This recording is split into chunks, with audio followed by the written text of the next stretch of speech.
Good evening, ladies and gentlemen. I'm Spencer Ball. He's JP Barry, and welcome into Beckham Field for South Carolina softball's last series of the regular season. The SEC tourney is just around the corner, but we've got 3 games for you before that happens. Again, South Carolina welcomes in the 19th ranked Alabama Crimson Tide. And JP, will you tell us a little bit about their recent form? Yeah, they just got their first sweep of the season last weekend against Mizzou. So the Crimson Tide coming into this one, really rounding back into form. They started the year in the top 15 in the preseason polls. Fell out of it a little bit, but now they're starting to ramp it back up. Patrick Murphy in his 27th year at Alabama of their 29 years of softball existence. He has a record of 1,312, 393. That'll get the job done just about anywhere, but especially at Alabama. And they come into this one leading the all-time series against South Carolina 48-21. But last time out, it was the Gamecocks getting the advantage of the Crimson Tide in Tuscaloosa. It's Alabama's first trip to Columbia in 3 years, Spencer. That's right, and for the Crimson Tide, they're a storied softball program, a perennial top 25 team. We saw them go to the Women's College World Series last year. But Beckham Field is a tough place to play, and South Carolina has been defending it as well as any other team, 29-4 at home this year, JP. What do they have to do to get yet another home win?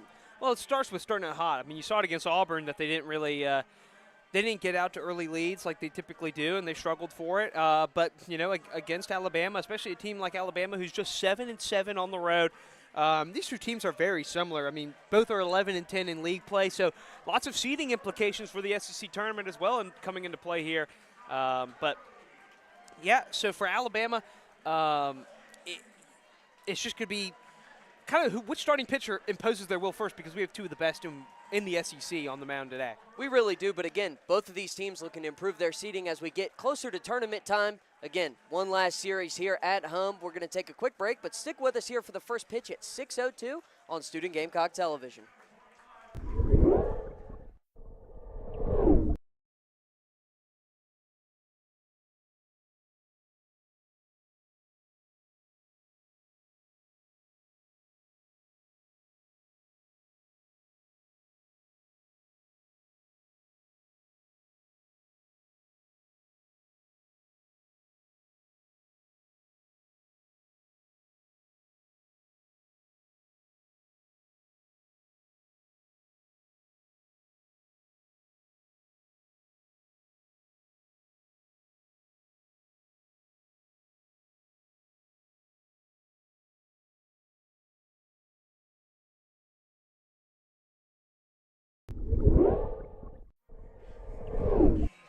And we welcome you back into Beckham Field as Jory Hurd steps in the circle, getting her warm-up pitches underway. We're going to introduce you to tonight's starters. JP, would you fill us in on the Crimson Tide? Yeah, absolutely. For the number 19 ranked Alabama Crimson Tide, batting leadoff, number 12, the center fielder Audrey Vandergriff, the true freshman with 48 stolen bases on the year, one of the best players in the entire SEC. Then batting second, number 88, the left fielder Lauren Johnson, the sophomore. Batting third, the senior, the second baseman, number 22, Callie Hevelin. You know, one of these players for Alabama, very experienced team coming in here. Then batting fourth, it's another senior, the third baseman, number 0, Brooke Elstad. Batting sixth, it's the shortstop, number 47, Salyn Hawkins, a sophomore. Excuse me, batting fifth, I jumped from 4 to 6. Batting fifth, the designated player, number 31, Alexis Papillo, a junior here. Then the sophomore, Salyn Hawkins, like I mentioned, number 47, the shortstop. Batting seventh, number 10, the first baseman, Abby Dukeshire, another junior. Batting eighth, number 34, the catcher, Marley Giles, another junior. And then finally batting ninth, a junior, number 11, the right fielder, Larissa Pruitt. Starting pitcher, Jocelyn Brisky, a sophomore with a 2.48 ERA, with 21 games started, 4 complete games, and 138.1 innings pitched, Spencer. Yeah, and we're going to have to wait to see her, but it's Jory Hurd on the circle for the South Carolina, and her first pitch just a tad outside for ball 1. Again, we'll get you those Gamecock starters in the bottom half of the first inning. To round out the battery, it's Lexi Winters behind the dish for South Carolina. Second pitch bunted high and foul back into the netting, and that evens up the count at 1-1. A quick field alignment for you. We'll tell you how the Gamecocks are from left to right. Starting in the outfield, it's Emily Vinson in left field. Quincy Lilio in center, and in right, it's Abigail Knight. In the infield, again left to right, it's Ella Chansey at third. Brooke Blankenship at short, Carly Shelton at second, and Ariana Rohde at first. The 1-1, good for strike one. Again, your catcher, Lexi Winters, and the starting pitcher for South Carolina is Jory Hurd. JP, what a year she is having. Yep, a 2.68 ERA, 15-2 record, 35 appearances with 19 starts. She leads this squad in just about everything with 117.2 innings pitched. She has allowed 105 hits, but she does not give out free passes very often. Just 36 walks and 6 hit-by pitches. You're going to have to earn your way on base against Hurd, and when you do, it's not very often that your teammates are going to run you in. Absolutely right. It's the 2-2 is slapped foul all the way into the visitor bullpen out and left. With these two starters on the mound, Spencer, I don't know if we're going to really see much action in those bullpens. Yeah, you know, we've seen both of these pitchers eat up a lot of innings. We do see a fair amount of Hurd and then Sam Gress coming in as Gress, 5th in the nation in saves with 5. The 2-2 just got a piece of it to stay alive. Yeah, and for Audrey Vandergriff, I mean, a 4.12 batting average, 50. This is her 51st start of the season. The true freshman, 5 home runs, 27 RBI, 6 doubles, 2 triples. And we should also mention she's got just a calm 48 stolen bases. The 2-2 misses high off the glove of Winters, and the count runs full to the first batter of the game. Again, we've got another top 20 SEC matchup right here at Beckham Field. Thanks for joining us. I'm Spencer Ball, joined by JP Barry on Student Gamecock Television. It's a beautiful night for softball. The full count. Again, Vandergriff stays alive. Yeah, and speaking of her stolen bases, Alabama as a team have 105, which ranks 13th in the nation. So when they get on the base paths, it's something that South Carolina really hasn't seen all too much of. This is a speedy team. It really is, and it's also something that's not new to this Alabama squad under Coach Murphy. This has kind of been their bread and butter. They get on base. They run a lot. They have a lot of speedsters in this lineup. It's going to be very interesting to see how South Carolina plans on dealing with it. But the full count pitch again. Vandergriff fouled back yet again. Yeah, and, you know, leadoff hitters are hitting about near 400 against Jory Hurd. And if Vandergriff can get on base, Alabama is 22-9 when scoring first. Vandergriff herself has scored 47 runs. Getting on the board first is imperative for Alabama. This pitch misses low, and she'll do just that. It's a 10-pitch walk for Audrey Vandergriff. There's a runner on first and no outs for the left fielder, Lauren Johnson, the sophomore from Franklin, Tennessee. Also bats near 400 at 391, and it doesn't get any easier. No, it does not. She has 25 hits on the season in just 64 at-bats. Her 21st start of the season, but her 38th appearance.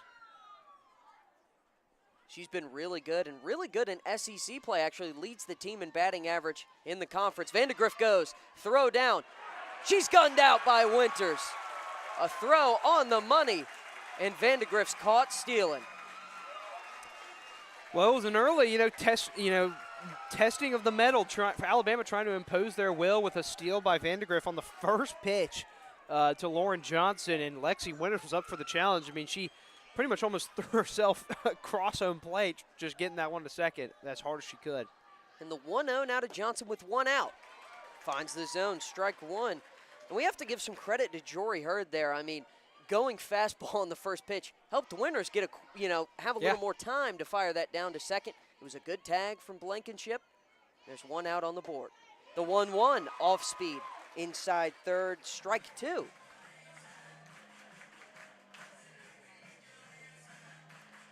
Johnson's a righty here. Hurd looks for her first K of the game.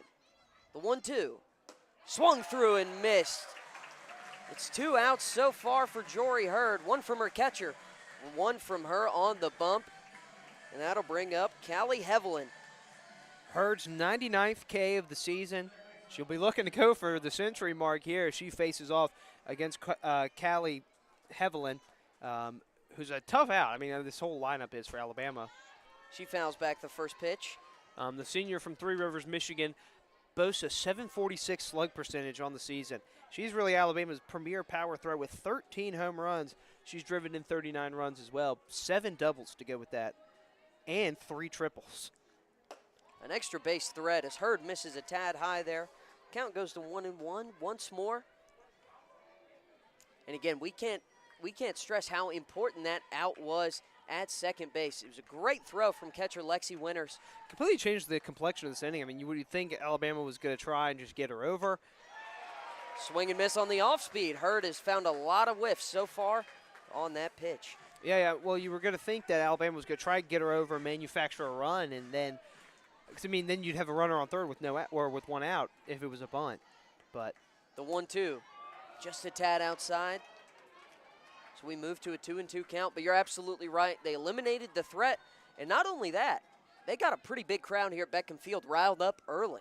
That they are. I mean, people were feeling a little uneasy. The 2-2. A near miss as the count runs full for the second time this half inning. People were feeling a little bit uneasy after that, that 10-pitch at bat ended in a walk for Vandegrift.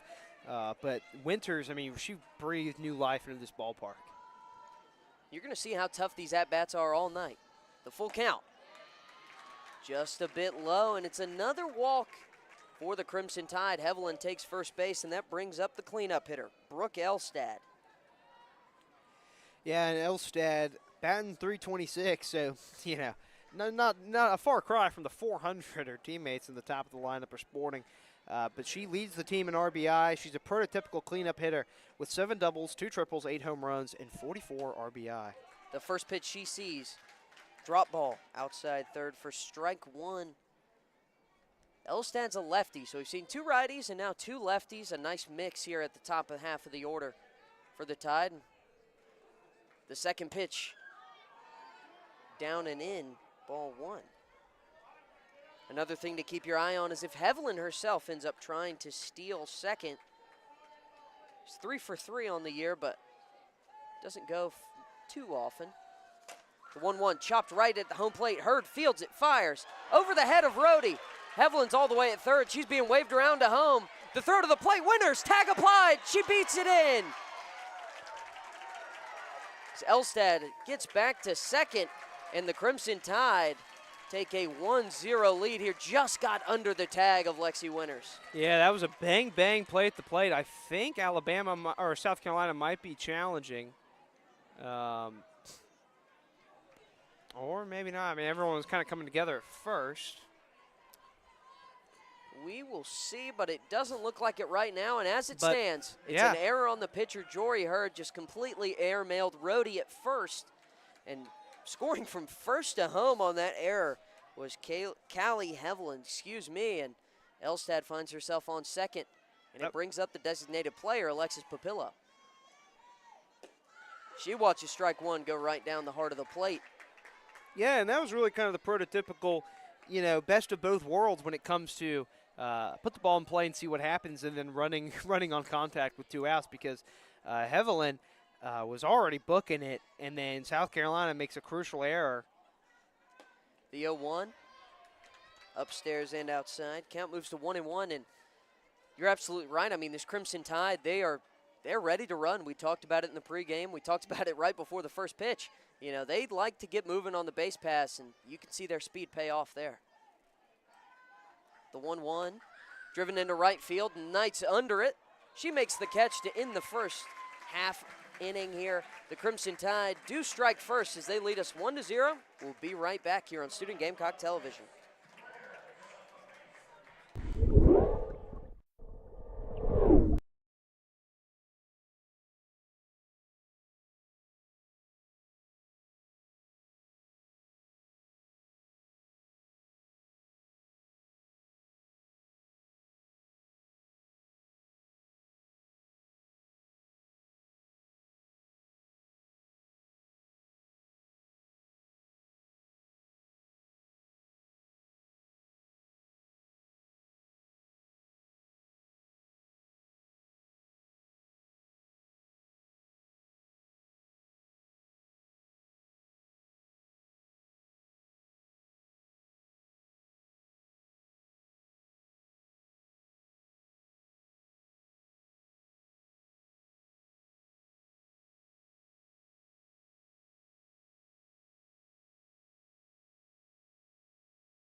Here in the bottom of the first inning, we were a little late to get to it before the first pitch, so we're going to give you the Gamecock starting lineup here, just the batters. Batting leadoff and playing center field, it's Quincy Lilio. Batting second and playing second is Carly Shelton. The first baseman, Ariana Rohde, bats third in this lineup, and cleanup hitter is the third baseman, Ella Chansey. Again, behind the dish and batting fifth is Lexi Winters. The shortstop, Brooke Blankenship, bats sixth in the order. Seventh, and also wearing number 7, the right fielder, Abigail Knight. Batting eighth is the designated player, Emma Sellers. And the 9-hole hitter is left fielder, Emily Vinson. And in the circle for the Crimson Tide, it's Jocelyn Brisky, the sophomore from Arizona. JP, she's been pretty solid herself this year. Yeah, she has 2.48 ERA across 138.1 innings pitched, but where South Carolina can look to attack, she's 15 wild pitches, 5 hit by pitches, and she's issued 64 walks. South Carolina can be patient at the plate. Just let the pitches come to them. They could really get something going. Was a big help for Alabama. As Lilio watched strike one go right down the plate, it was a really nice fastball from Brisky, but South Carolina is a team that walks just about as good as any other team in the nation. It's true, but where South Carolina needs to be careful. And the 0-1 skips the dirt, and we're all evened up. Where Alabama has really kind of helped their pitchers out, the Crimson Tide this team has turned more double plays than any other team in Bama history, and they rank very highly in it with 29 double plays turned so far this season. The 1-1 also kicks up dirt as the count moves to 2-1 here. So for South Carolina, it's going to be about patience, but also you don't want to just, slap it into the dirt and, do whatever, because as good as Alabama is with their speed on offense. The 2-1 slapped back into the net. 2-2 is your count now. As good as they are with their speed on offense, they're also very good at stealing outs with it on the defensive side of things. Yeah, South Carolina just got to work competitive at-bats. Walk if you're not getting good pitches, but don't be afraid to swing the bat. The 2-2. Lilio does just that. She grounds it to second. Hevelin fields it and fires to first for out number 1. Yeah, a tough outing there for Lilio, but, she got a good pitch, just put it right to the second baseman. It was an easy out. It brings up another lefty. The second baseman, Carly Shelton, who's been on a real tear of late, leads the team in doubles with 17.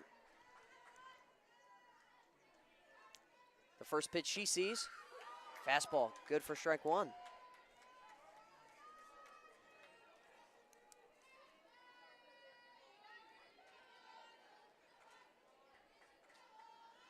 The righty Brisky comes set, comes home.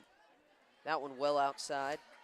I think something that's been so key for South Carolina this season is just the continuity in the lineup. 6 different players tonight making their 50th start of the season in the field and at the plate for the Gamecocks. And just staying healthy and getting the same people out there, you can really get into a rhythm.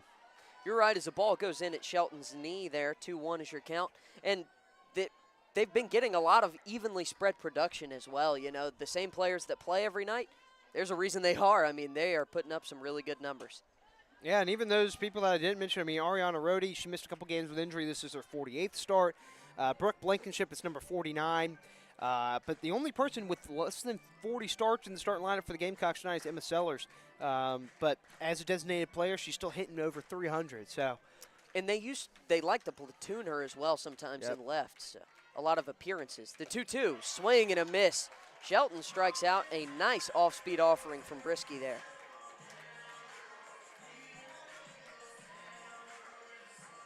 That's strikeout number 98. So we got 2 starting pitchers on the day looking for their 100th strikeouts of the campaign. Again, 2 very good pitchers, not only for their teams, but in the entire SEC, as Ariana Rohde steps in the box. She lines this one into center. Ranging back is Vandegrift, but it's a relatively easy play for out number 3, and the Gamecocks go down in order, and that ends your first inning. Alabama leads it 1-0 as we enter the top of the second. We'll take a quick break before we do. Stick with us here on Student Gamecock Television.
We're back here in the top of the second inning. Alabama leads it 1-0 here in a top 20 SEC matchup as Pat Murphy's squad gets ready to bat again. And speaking of Coach Murphy, one of only 7 coaches in the history of softball with over 1,300 wins with one program. What an incredible job he has done at Alabama. Yeah, and I mean, like we mentioned in the pregame, 29 years of softball for Alabama. 28 of them he's been around. 27 as a head coach, 1 as an assistant. Then he went to be the head coach up at Northern Iowa. They were like, hey, we got to get this guy back. And it was a great decision on their part. As Salen Hawkins leads off the second. She'll do so by watching a strike go right down the middle as Hurd starts early. No, it's a beautiful night here in Columbia. I mean, hopefully South Carolina's looking not to feel any rain on their skin, but. That's right, the 0-1 from Hurd. Slapped into right field. It's good for a base hit there as Shelton was kind of playing a little more towards the middle, so there was a huge hole in between Rhodey and herself. It's a leadoff single for the Crimson Tide. Yeah, you just hit it where they ain't. I mean, this is an Alabama team that I think, you know, they have a way to play. Even their big-time hitters, like we mentioned in the first inning, Callie Hevelin with her 13 home runs and Elstad with her 8. Dukeshire squares around a bunt, but it will go foul. Those players, I mean, they're still very fast, and they have stolen bases. So this is a team that is just really, I mean, they're really balanced. They're really good. They're not what you'd think out of an SEC team. Yeah, I think, you know, they've got maybe a uncharacteristic style. As Dukeshire drops down the bunt right in front of home. Winters fields it cleanly. And a nice throw to first to get out Dukeshire, but it will advance Hawkins to second. Yeah, and that was just a great play by Lexi Winters, and then Ariana Rhodey snapping back to looking at second. South Carolina, I mean, they know what they're in for tonight. And it's really just going to be about, can South Carolina limit these opportunities? Because when Alabama gets on, it's going to be a lot of this. And I was going to mention how uncharacteristic the error is because South Carolina is top 5 in fielding percentage. A 988 as the first pitch is driven into left. Vincent bobbles it. It's going to be an easy run scored for the Crimson Tide. We didn't even get to say her name, but Marley Giles delivers an RBI single in the top of the second. Yeah, and, you know, Giles batting just a hair under 230 on the campaign. Not saying she's an easy out, but definitely in terms of this Alabama lineup, you're not exactly as concerned first pitch as maybe you are. She took advantage of that. She ambushed that and just drove it the other way, or pulled it into left field. They also assessed an error on Emily Vincent there for bobbling that. Yeah, I mean, she would have been held up at third if she had fielded it cleanly, but you never know with the speed of this Tide. I mean, exactly, but all these opportunities Alabama's getting where they're putting the ball in play and they're forcing South Carolina to have to field it and make smart decisions and be perfect, and they're not. As the bunt's fouled back, it's the 9-hole hitter Larissa Pruitt, another one of their speedsters. She's 15 for 16 on stolen base attempts. We've seen her square around a bunt twice. She's facing a 1-1 count with 1 out. There's a runner on first. That's Giles. And the Tide lead it 2-0 here at Beckham Field. Yeah, as Hurd is talking to the home plate umpire, Dave Renneker. I think that's how you pronounce that. Yeah, I'll give you the benefit of the doubt there. That's a tough one, and there's a couple extra letters. We're not sure if you actually pronounce or if they're there for fun. That's always fun. It is. You know, a nice little breeze here at Beckham Field, but I don't think it's going to affect the ball too much. The 1-1 is smashed foul there from Pruitt. She squared around. Watch out, concession stand, people. Yeah. She squared around twice, and then that time just reared back and played it foul, but she's not afraid to let it fly as she's batting almost near 300, a 289 clip so far.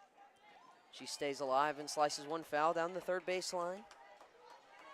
You can kind of see the philosophy there. She was trying to go the other way there with just a little bit of a slap hit. You know, this Alabama team, up and down the order. I mean, the worst hitter by average is Giles, and she still has a slugging percentage over 400 and an OBP that's well above her batting average. So they just... As the off-speed is chopped down foul again, this time down the first baseline.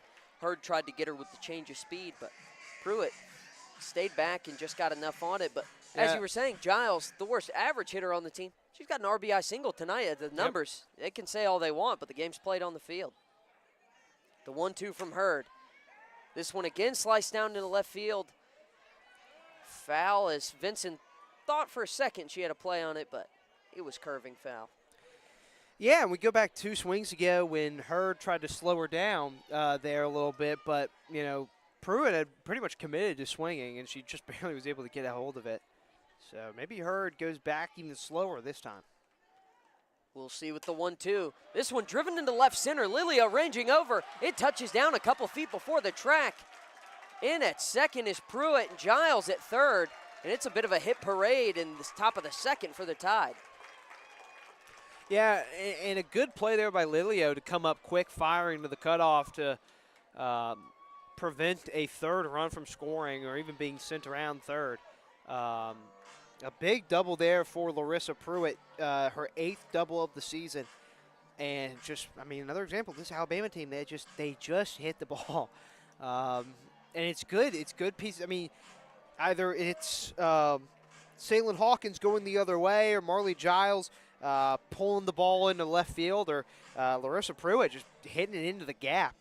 Or 2 errors so far, man. One of the errors allowed someone to score. The other error would have ended at the top of the first. Yeah, that would have been a big one. That's another thing here. If that error hadn't happened, probably another run would have been scored on that double. But but it would be 1-0 instead of 2-0. It's the little things, and especially, it's early in the game, but your offense hasn't really gotten going yet against Brisky. But, when you're giving Alabama some free passes here, they're going to take them. They're going to take it and run with it literally. They speed around the bases as the meeting at the circle ends there. Chastain Woodard trying to calm down Hurd, get her to relax. But, as soon as she comes back to reality, it's a tough situation. It's the top of the order already in the top of the second. Vandegrift's back up after walking and being thrown out. But there's a runner on second and third. 1 out here, top of the second, as Alabama leads it 2-0. The infield's in. In the first pitch to the lefty, Vandegrift. Strike right down the middle. And JP, Hurd hasn't had a problem starting early. It's been everything after the first pitch that's given her a little trouble tonight. I think she's had a first pitch strike on at least 8 of her now 10 opponents. That one misses low. They just aren't chasing.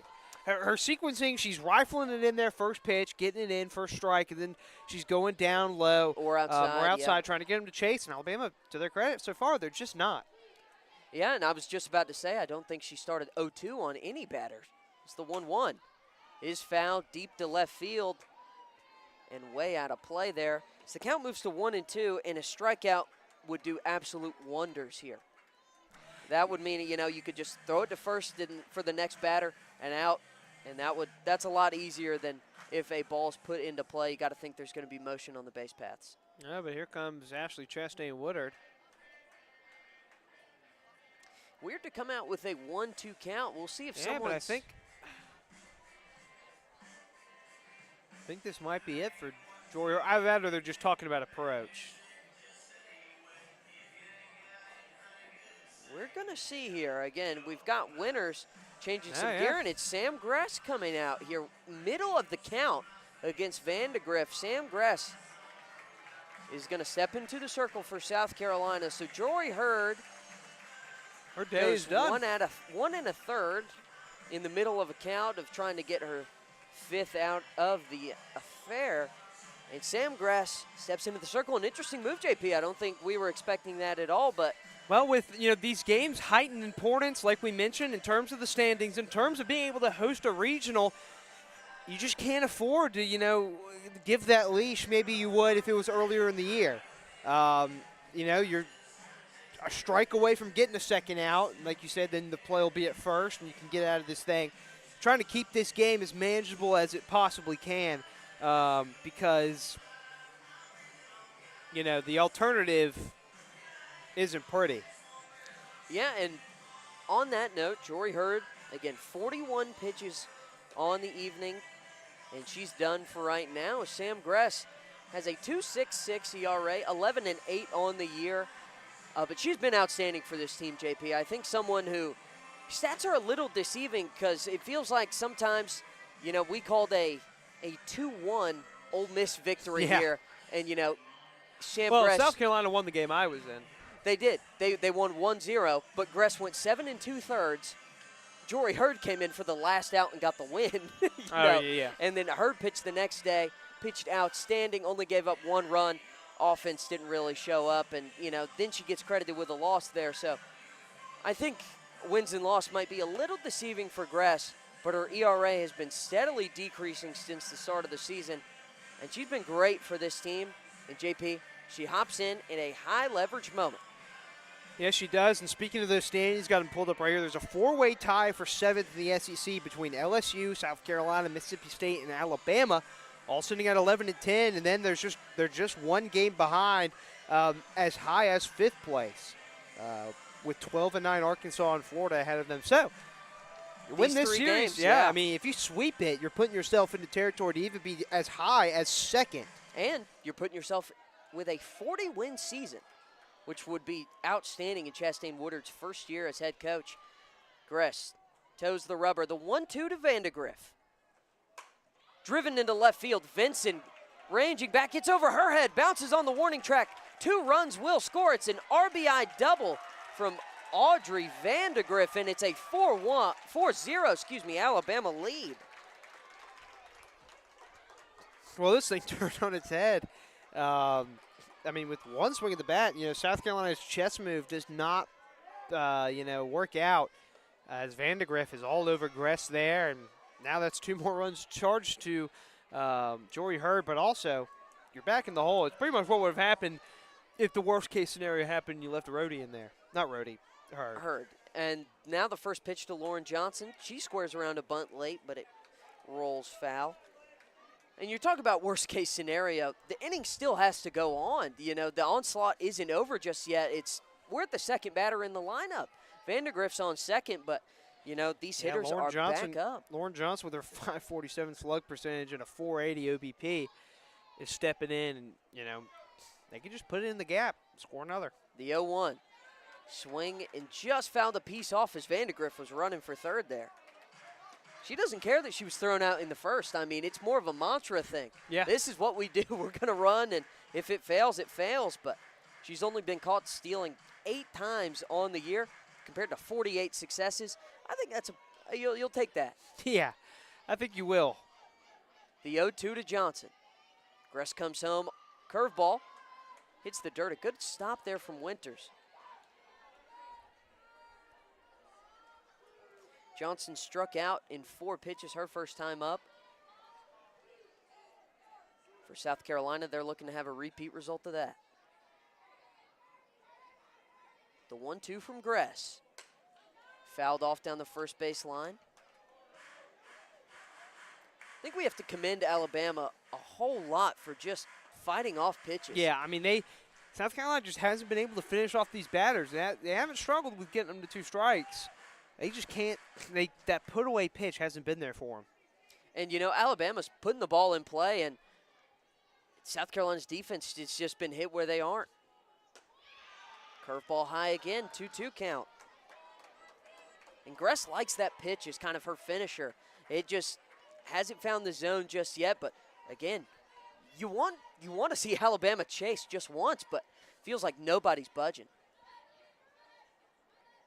The 2-2 to Johnson. Curveball popped over the head of Chansey at 3rd. Vandegrift, she's headed for home. Vincent comes up firing to 2nd. Safe at home, safe at 2nd. It's another RBI double, this time from Lauren Johnson. Yeah, and that one is just a tough moment because you had the infield kind of in against Lauren Johnson, and the 3rd baseman for South Carolina, Ella Chansey, it looked like it was off the tip of her glove too, like she was almost there. And it's a heartbreaker because that would have been a huge play. You get to 2 outs, and now here comes Callie Hevelin. She walked her first time up, but it's 5-0 now in Alabama's favor. First pitch fastball misses low. Yeah, and she's not afraid to walk. Her 24th walk of the season. She sports a .746 slug percentage. Just an untold amount of destruction capabilities here at the plate for Callie Hevelin. The 1-0 to Hevelin. Misses high. And for South Carolina, you feel like they just got to get out of this half inning, as Winters is going to go chat with Gress, try to get her settled in a little bit. And for South Carolina, from our vantage point here, it's kind of hard to tell. There is someone warming up in the bullpen. I think that's number 55 for the Gamecocks. Not 55. I think that's Olivia Kutkowski. Not 50. Okay. Doesn't have a whole lot of action on the year, Kutkowski. Just 5 2/3 innings pitched. You only have so many pitchers. That's very true. And you got to save some. I mean, softball's a little bit different, but you can't. The rosters are a lot smaller than baseball.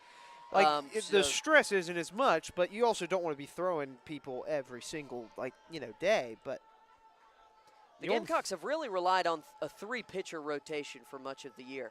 It's the 2-0 comes into Hevelin. That's good for a strike as Gress finds the first one of the at-bat.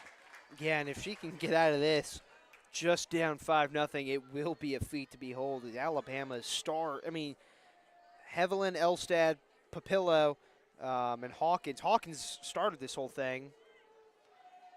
The 2-1 just misses. 3-1 is the count. And, you're right. You look at this Alabama lineup. We talked about it earlier. Marley Giles, their worst average hitter, knocks in a run and then comes around to score.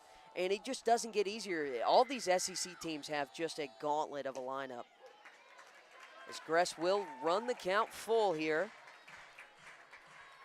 Hevelin walked on a full count. Her first time up, looking to do the same here in the second as Alabama looks to continue a 4-run frame so far. South Carolina just trying to halt it. The full count pitch. Curveball. Slapped into right field. Knight comes up with it. She fires. Safe at home is Johnson. It's an RBI single from Callie Hevelin. And it's 6-0 tied. And I think the most shocking thing there for Hevelin is that, she looked like she was way out in front of it as Gress went for the breaking ball there. But Hevelin kind of pulled it back and then swung again. Another thing that was so weird, Shelton was holding on the runner at second. JP, to me, that had ground out written all over it. And there was just there was she a shot it country the other mile way. Yep. in between first and second. So she was gearing up to swing at a fastball like her life depended on it. And speaking of fastball, Elstad rips through one there for strike one. But credit to Hevelin for noticing it out of the hand. Oh, crap, that's not a fastball. And she just adjusts her swing and pokes it the other way. It will still hit a ton. But yeah, she's got pop as the 0-1 to Elstad. Fouled back, and, for one of the first times tonight, if not the first. South Carolina's up 0-2 in the count. Yeah. But, it hasn't mattered. It hasn't mattered because Alabama, just one strikeout so far. They've drawn a couple walks, and other than that, JP, they have 6 hits, and the second inning is not even over. The 0-2 to Elstad, curveball, just got a piece of it foul.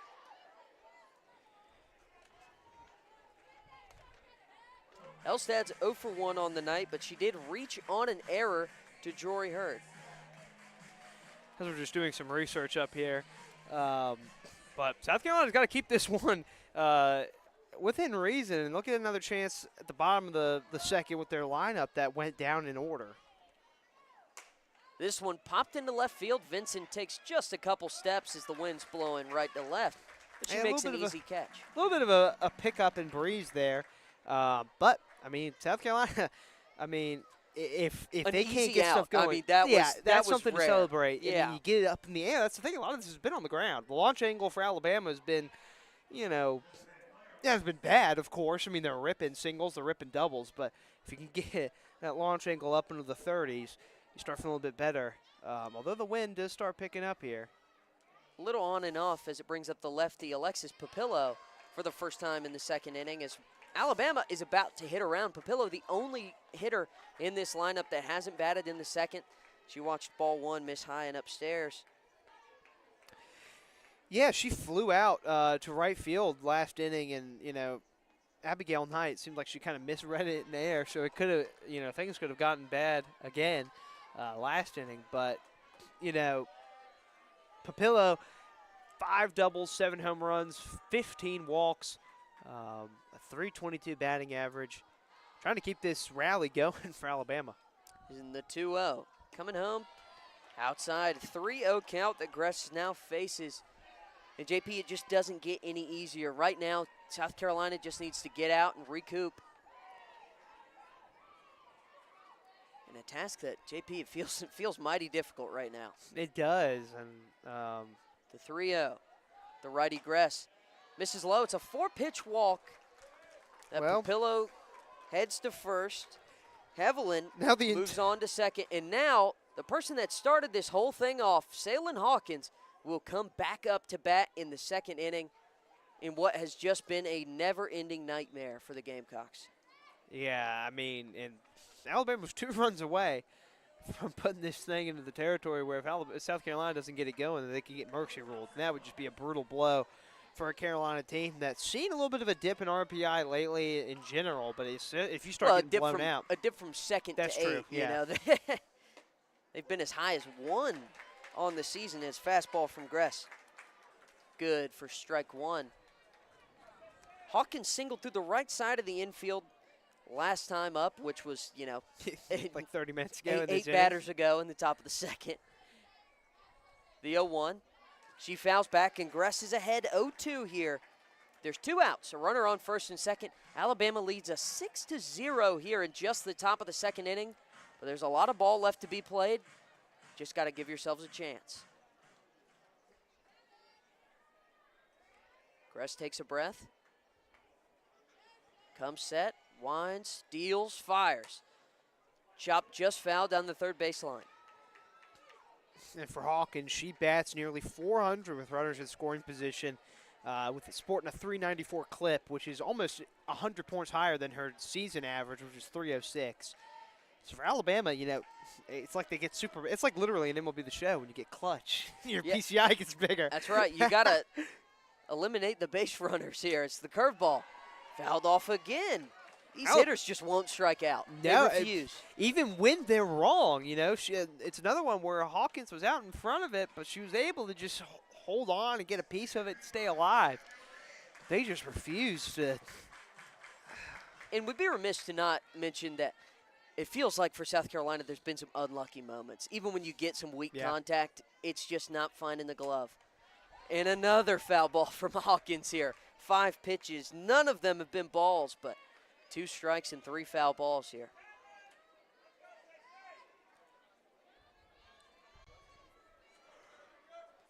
The 0-2 count still. 2 runners on it, first and second. 2 outs in the top of the second inning. Gress comes home with it. This one's lined into center over the head of Shelton. Lilio comes firing. The runners halt, but the bases are juiced. It's another single for Salin Hawkins. Yeah, well, that is just. It's I'm not exactly sure how you even do that one on the scorecard. I'm moving all around here. This brings up Abby Dukeshire, the only Alabama player to not get on, as she laid down a sacrifice bunt. She did, and now she's got the bases juiced with 2 outs. Righty-righty matchup, the first pitch to her. Good for strike 1, and for Gress, that's a good starting early. You know, it's key. You just got to get an out. You do, but for Dukeshire, you know, it's a tough ask. I mean, she just does not – another one in this Alabama lineup gives it up easy, but, I mean, they are just – The 0-1, this one low.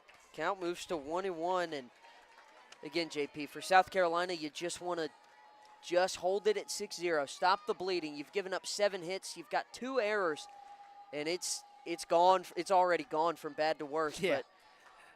But it could get worse. The 1-1 drop ball, good for strike 2. And for Dukeshire, she leads this team in hit by pitches. So if Gress isn't careful and loses control over one, she could add to that total. And I mean, would send a run home. Yeah, hit by pitch run score would be. The 1-2 just got a piece of it off the handle of the bat, it seemed there. Yeah, that one was tight. I wasn't quite sure. I didn't hear anything, but the way the ball moved, it had to hit something. It was either, I think it was off the bat, then the glove of Winters, but nonetheless, it's still a 1-2 count. Bases are loaded. 2 outs here, top of the second. The Crimson Tide leads 6-0. Dukeshire squares it up. Gress comes home. Curveball. Hits the plate and bounces in for ball 2.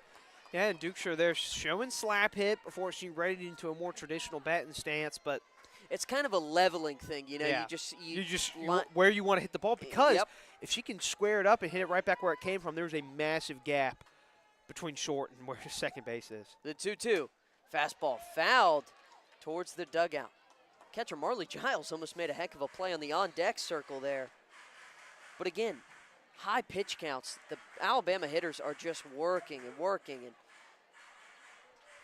it's tough right now, JP. Yes, it is. This will be pitch number 31 for Gress in relief. The 2-2. This one popped into left field. Blankenship races back. It drops down. 1 run scores. 2 run scores. It's an RBI single for Abby Dukeshire. His 2 more come home, and he doesn't get more unlucky than that. And for South Carolina, you know, it's a little bit you're spoiled, but we've been accustomed to seeing Brooke Blankenship make those kind of ranging over-the-shoulder plays all season long, and she just couldn't come up with that one. And Alabama will make you pay. I mean, even in that situation, you're thinking, well, maybe they'll only give up one. Alabama will hold them.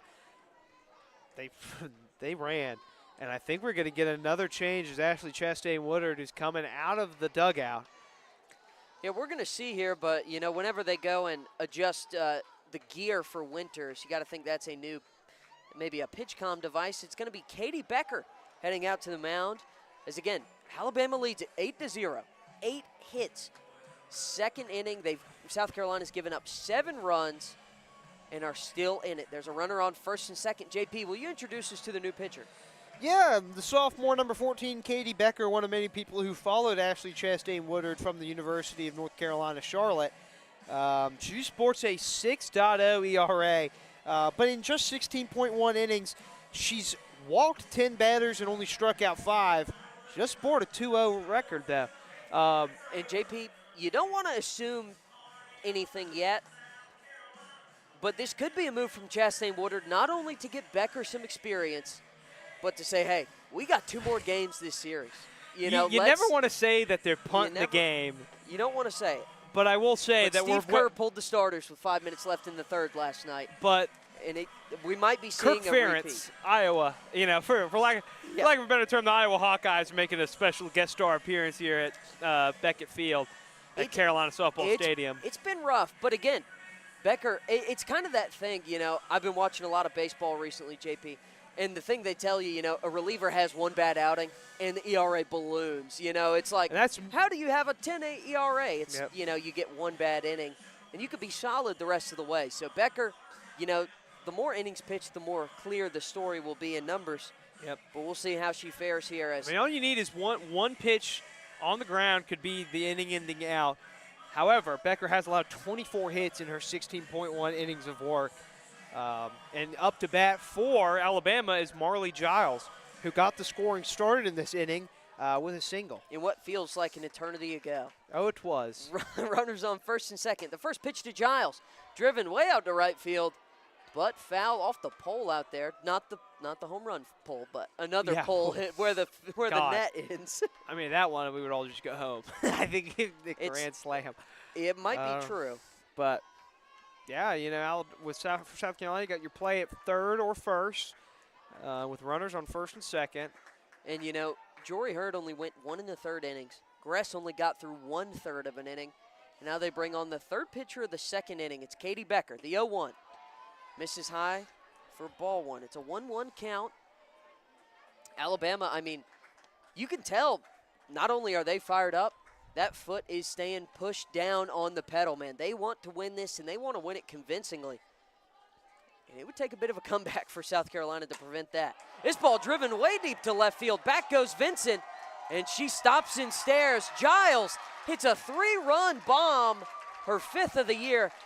And if it wasn't wide open enough, Alabama leads us 11-0 in the top of the second. And Giles sporting that C on the jersey. The junior catcher showing why she has her teammates' trust as, I mean, a 4 RBI second inning for her. Wasn't a grand slam. I forgot that there wasn't a runner on third, Yeah, but that's a 3-run home run. And but I mean, the scoreboard broke.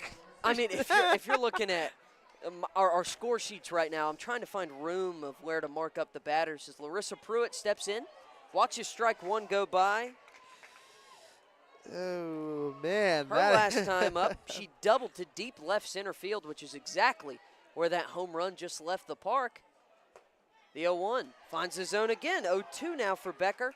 And again, South Carolina just trying to get out of this dastardly second inning. The 0-2 to the lefty Pruitt. She stays alive and fouls it back. And you know, there is a very nice crowd here at Beckham Field tonight. And they were loud in the top of the first. And unfortunately, it's not so loud right now as Alabama has really blown this game wide open, 11-0. The 0-2 misses way high. Winters jumps up and snags it, but count moves to 1-2. Yeah, and Pruitt, a double, one of many Alabama players who's gotten on base in this second inning. But 9 hits, JP. It's tough right now. The 1-2. Grounded right back to Becker. She fields, fires to first, and South Carolina gets out of the second inning, but not without some heavy fire. Alabama leads 11-0 after the top of the second. This Gamecock offense needs to answer back, and they've got to start soon. We're going to take a quick break after a momentous top of the second inning, and we'll be back for the bottom half in just a bit.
Well, folks, if you're just joining us, Alabama has blown this thing wide. Is 5 good? I think 5 wides is good. 11-0 is your score. Yeah, 11-0 is your score here in the bottom of the second. South Carolina coming up to the dish for just the second time tonight, and it's Ella Chansey leading us off. It's a first pitch ball from Brisky, who her and the rest of the Alabama field had to warm the arms back up as they had been busy at the plate. Yeah, Ella Chansey, senior from Athens, Georgia, batting .307 on the year, trying to get a rally started. The 1-0 misses high. It's ball 2, and crazier things have happened, JP. You know, not to say that this South Carolina offense isn't capable, but, you know, they put themselves in debt in the mercy rule. It's 8 after 5, and they're down 11. So the offense has to get going fast as a fastball. Clips that inside third for a strike. 2-1's your count to Chansey. And this would be one of the all-time greatest comebacks in the history of Gamecock athletics if they were able to pull it off. I'm hoping to see it. It could start here. As the pitch misses outside to Chansey.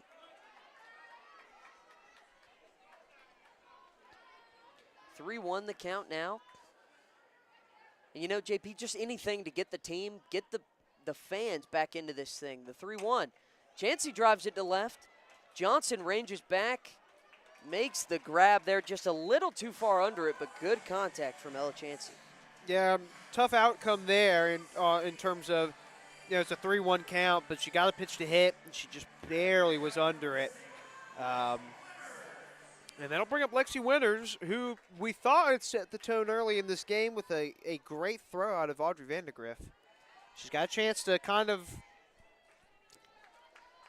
do something. Recalibrate the tone. I mean, just really for South Carolina, you just need to string some good things together. Frankly, you need a hit. They don't have one right now through 4 batters, and the 1-0 to Winters. She also drives this one deep to left. Johnson ranging over it, touches down on the warning track. Winters rounds first. It's a stand-up double from the 5-hole hitter. And JP, that's a way to start it. Talk about recalibration. Well, Lexi Winters just steps in and does what she does best, and that's drive one. And the junior catcher, I mean, she is just her 13th double of the year, if I can read. But now runner in scoring position for Brooke Blankenship, the senior shortstop from Hudson, Florida. First pitch she sees.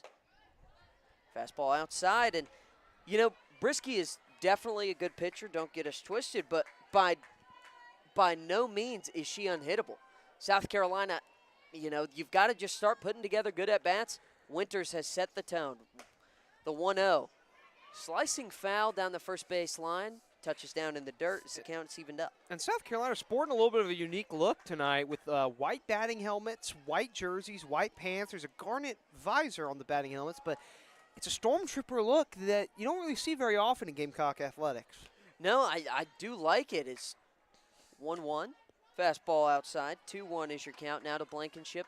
But I like the all-white look with the garnet trim. It's very nice. Alabama also sporting some interesting uniforms. They're wearing kind of the dark gray with that crimson accents everywhere. JP was calling it the elephant skin before games. And, they've got the little A with the elephant in it. Yeah, it's the throwback right. logo, with the little elephant on it. So, I mean, it's definitely inspired, but, And the team showing up inspired yes. tonight.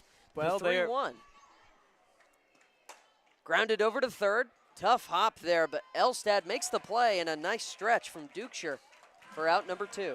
Yeah, that's a tough one because not only does it, it's the second out of the inning, it doesn't advance the runner. As there was that, like you said, a good look by Dukeshire to keep Lexi Winters at second base. But now a little bit of a mound visit here. Don't know if this has something to do with like pitch com or. Another thing we didn't necessarily mention is, hopefully, Jory Hurd was struggling a bit, but hopefully she didn't leave the game injured or anything. We don't get any, really information about that, but hopefully everything's okay there. For South Carolina, it'll bring up the 7th-hole hitter, Abigail Knight, the lefty who's had a very solid year, one of the many transfers from UNC Charlotte, along with, of course, head coach Ashley Chastain-Woodard. She's got a runner on second. That's Lexi Winters after her double. And JP, just anything good here, it carries on.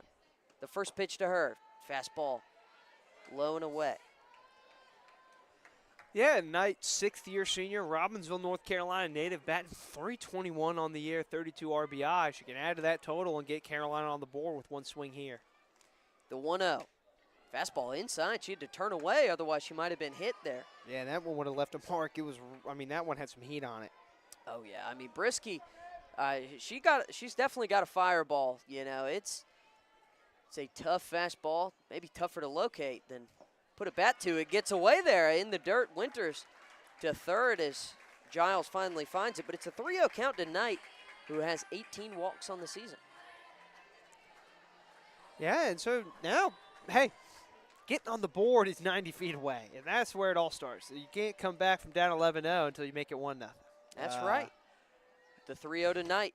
She takes high, and it's a 4-pitch walk that brings up Emma Sellers, the designated player who's been watching from the bench, since she doesn't play in the field tonight at least. It's been a long time, but she'll finally get her first action of the evening. Runners on the corners, 2 outs. Again, if you're just joining us, the score's a little bit ugly. It's 11-0 Alabama. Happened. But South Carolina has a chance to strike back here in the bottom half. And like you said, the designated player, Emma Sellers, she's just getting her chance here. The senior from Lakewood, California, batting .312 on the year. 8 RBI, and she's just, they're playing it with a wide open up the middle. If she, just shoots it right back where it comes from, South Carolina will get on the board. Nice change up there. Good for strike one against Sellers, and you're absolutely right. I mean, both sides of the infield playing a lot more closer to the bag than the middle. The 0-1 now to Sellers. Just a bit under it as she fouls it back. Finds herself in the 0-2 hole now, and you got to kind of play a defensive stance and maybe choke up on the bat a bit. Really, JP, even if it's not a hit, you want to make Alabama's defense make a play here. Put it in play. Absolutely. The 0-2. Well, that's how this all started for Alabama. They were just, putting the ball in play before they started hitting it with the force of God. They did. They did just that as Sellers watched the ball go by. The 1-2, but good at bats string together, and that's what South Carolina needs to try and get back into this. The 1-2, Sellers way under it, golfs it back up over our heads as it clanks on the 10 there.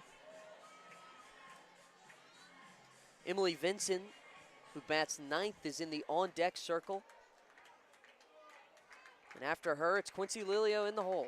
The 1-2 now to Sellers, runners on the corners. She watches that pitch go high, a good take there.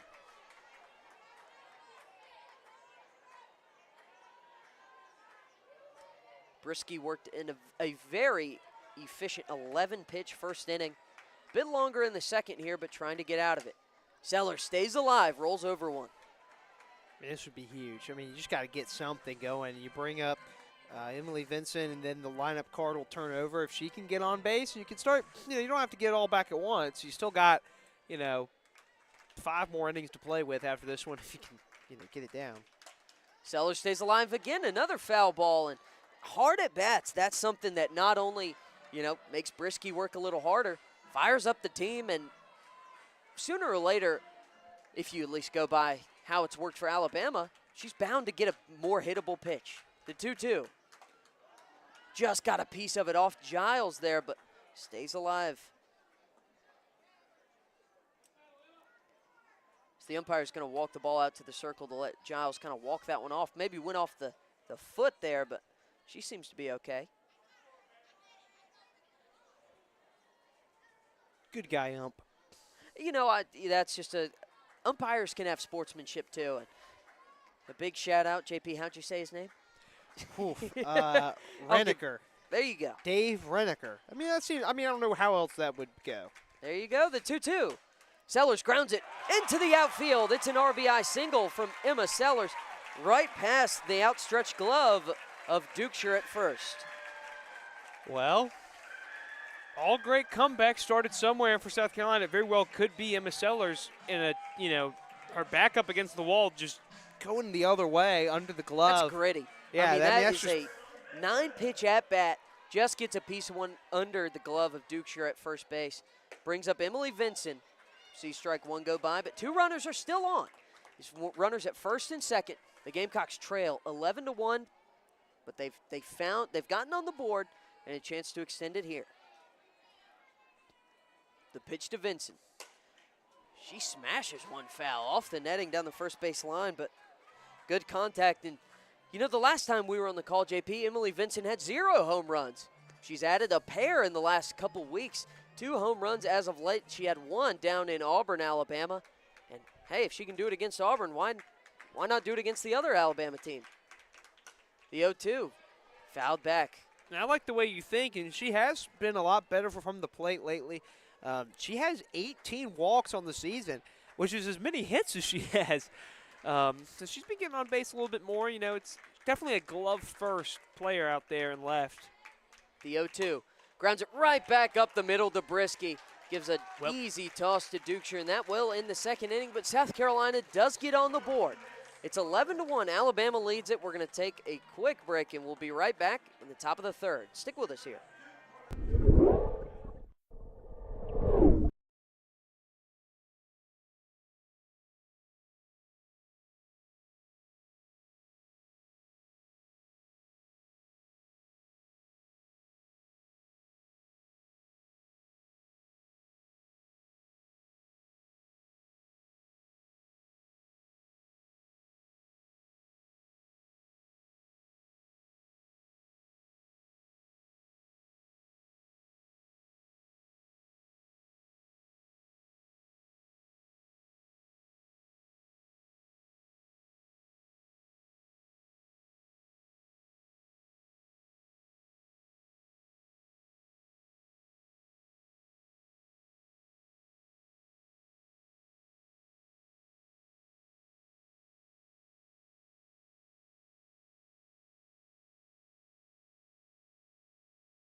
And we welcome you back here to beautiful Beckham Field. Alabama leads us in a not-so-beautiful game for the Gamecocks so far. It's 11-1 tied. I'm Spencer Ball, joined by J.P. Barry. But if they can work a quick inning in the field, they did strike and get on the board in the bottom of the second. They trail by 10 here, and it's the leadoff hitter, Audrey Vandergriff, up for the third time. She has a double and a walk so far on the night. First pitch from Becker. It's a bunt laid down. Rohde ranges in, throws to Shelton. It's a one-pitch out for the Gamecocks. Oh, the hubris of Alabama there. I mean, if anyone could get away with that, it would be Audrey Vandergriff. But a first pitch bunt, and it was pretty well executed, but clearly not enough as South Carolina was able to collect that one and making a clean throw for the out compared to a previous bunt attempt. And again, South Carolina, that's why I say these errors they have two on the night are so uncharacteristic, because they have been so good in the field all season long. The first pitch to Lauren Johnson is a ball down low as she's 1 for 2 with a double herself in this one so far. In the second inning of eternity. It was certainly a long one. Becker comes set. Comes home, swing and a miss. A big cut that time from Johnson. An even better pitch from Becker. Like you said, this would be huge for Becker's confidence if she can come in this one and just pitch some clean frames. Just pitch some SEC softball, man. It's just good experience. You know, she's a young player, and as this one's lifted into left center field, Vincent calls off Lilio. It's another easy out, and Becker missed on that home run pitch, but outside of that, JP, she's been pretty good. 3 straight outs if you go back to the 9th hitter in last inning. Yeah, I suppose. You got to do your outside best, of the 3-run home run. That's you're coming into an 8-0 game, and that is true. it's a tough spot. The righty-righty matchup as it's Callie Hevelin that comes back into the batter's box. She watched ball 1 go by. She's also had a good night, and really, JP, we're going to go through the order and be like, wow, they've played well, and that's she has a hit, she has a hit, she has a hit, she has a hit. How they doing so far as a team, JP? You can just give us that grand total. Well, they're batting 9 for 16 as a team with 4 extra base hits and 3 walks as well. And what's really key is that they've already had 8 opportunities with runners in scoring position, and they're hitting 7 for 8 in those. Becker calls time here. Again, she has a 1-1 count. 2 outs. 2 strikes away from getting out of this one. That's right, and she's induced some fairly weak contact here in this inning, and more of the same would be great momentum for South Carolina. This one softly lifted to right. Knight ranges in. It bounces, goes off her glove. Hevelin has a single, and she almost fell trying to get back to first. Well, it bounced off the glove of Knight in right field, and so at first they were going to send her around first, but she got the halt sign a little bit late there and nearly face planted into the dirt. And, you know, that's what we talked about, that Becker's had some weak contact. That one, not a hard hit ball from Hevelin, but it just found the right spot, and you can say that for about every Alabama batter, except Brooke Elstad, who's 0 for 2 on the night. Fastball upstairs for ball 1. But again, a very good hitter on the season. There's a runner on first, 2 outs. Alabama with an 11-1 lead, now in the top of the 3rd. Becker gets the sign, comes home to Elstad. The lefty watches that one hit for strike 1. Yeah, and Elstad, the only player to not get on for this Alabama squad is she flew out to left field last inning. This one grounded over to shortstop. Blankenship Fields throws to first for the 3rd out of the inning, and all things considered, that is a very peaceful top of the 3rd for South Carolina, and that's what they needed. 4 batters, 3 outs. Becker does a great job to, keep the Gamecocks in it. It's a 10-run game, but South Carolina looks to cut that down in the bottom of the 3rd. Stick with us here.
And we are back here at Beckham Field. It's a great day for softball, but the Gamecocks do trail by 10 runs. It's 11-1 in the bottom of the third inning.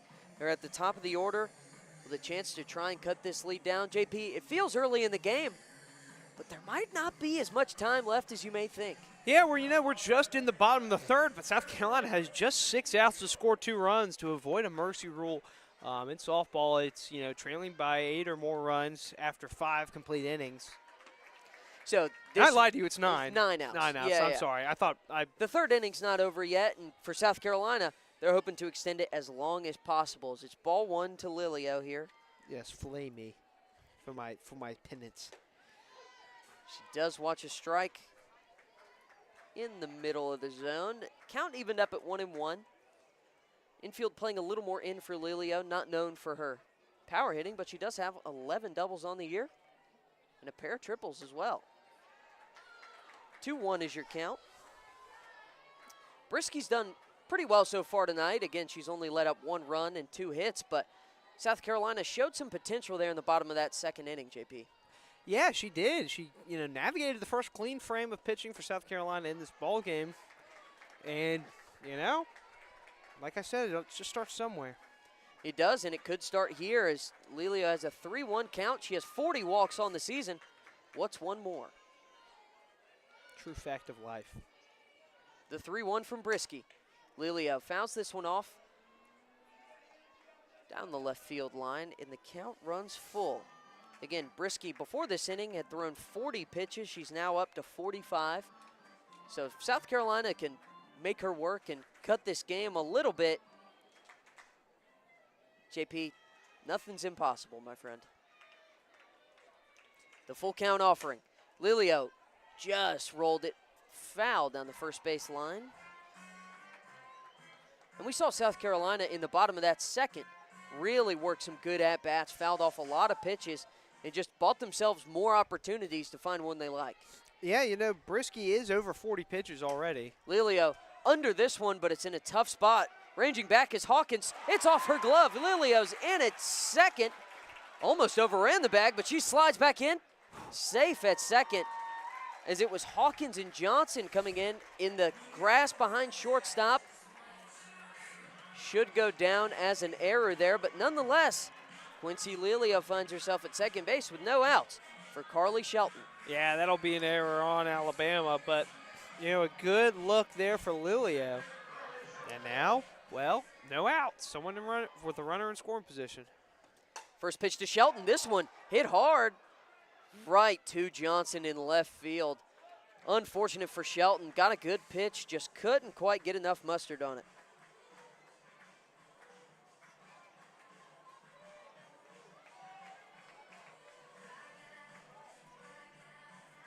And JP, you got to applaud the aggressiveness there, but South Carolina had been on a streak of working really tough at bats, working a lot of pitches from Brisky. Shelton just a little under that one. It's 1 out, brings up Ariana Rhodey. She watches ball 1 low in the zone, and nobody on this South Carolina team walks more than Ariana Rhodey. 43 on the season, and that's found her way into the record book, hasn't she, JP? Yeah. Just a complete player. She leads the team in home runs, and she misses on that one, 1-1. She has more walks than hits, Spencer. It's incredible for one of the best bats in this lineup to say that. But she has the most walks in a single season in Gamecock softball history, and Lilio's just behind her with the 40 walks on second base. This one grounded left side of the infield. Hawkins with a sliding stop. They threw out Lilio at second. That one might be worth challenging there as Lilio. I don't know. From my angle, it looked really unfortunate. It looked literally like Lilio slid back into the tag. It looked like it was a weird. Well, if she got her hand around the tag, she was definitely beat out by I don't think South where Carolina, her body was, but I don't think South Carolina's going to take a look at it. That's just it's unfortunate, man. A high IQ play by Alabama's defense. Yeah, and the shortstop just made an error. Hawkins makes up for it by getting out the batter, who reached on her error. That brings up Ella Chansey. Watches ball 1 there.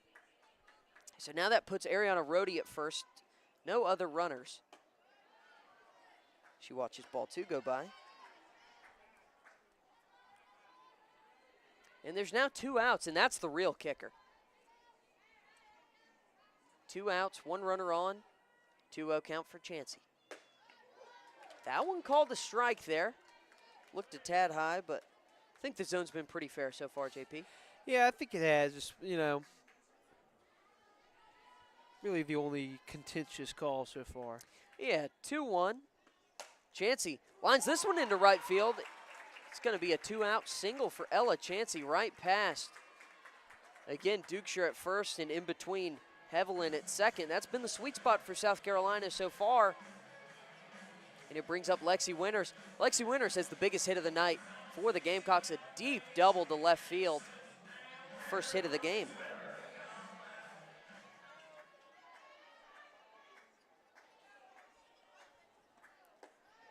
And that double by Winters was very close to being a home run. I mean, it literally dropped just a couple feet in front of the pole out there in left field. She faces a 0-1 count. Runners on first and second with 2 outs. Fastball down in the dirt from Brisky. Will even us all up at 1-1. Again, a clutch hit would be huge for the Gamecocks right now. They trail it 11-1, trying to do something with 2 outs in the bottom of the third. Winters grounds it over to short. Hawkins, ranging throw. Dukeshire with a stretch.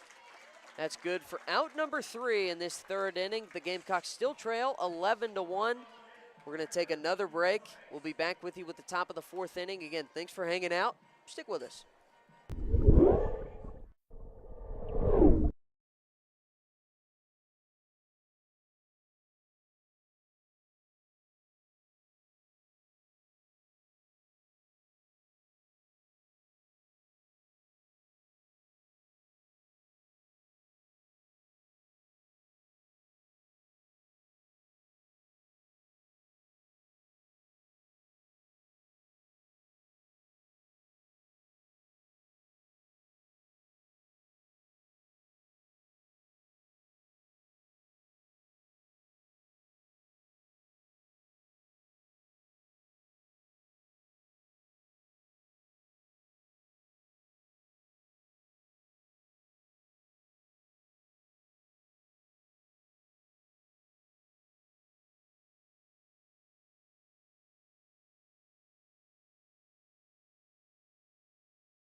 Welcome back to Beckham Field here again. Alabama holds an 11-1 lead in the top of the 4th inning now.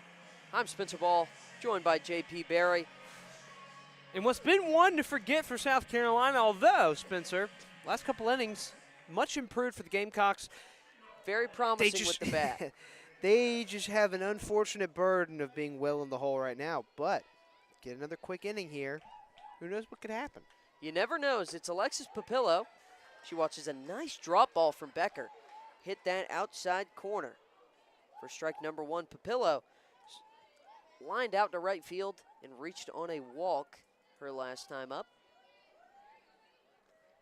The 0-1 now. Righty-lefty here. Papillo, hard grounder to short. Blankenship to Rhodey. Out number 1.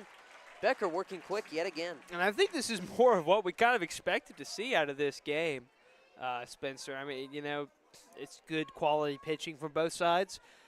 Both are getting runners on, but they're both getting out of it. I just don't think we expected it to be Katie Becker on the mound for South Carolina. We sure didn't, and she's been really good. You got to give a big credit to her as Salyn Hawkins is back 2 for 2 with 2 singles. As Becker airmails Winter there as that one hit the fence, but it'll just be a ball, so not too much harm.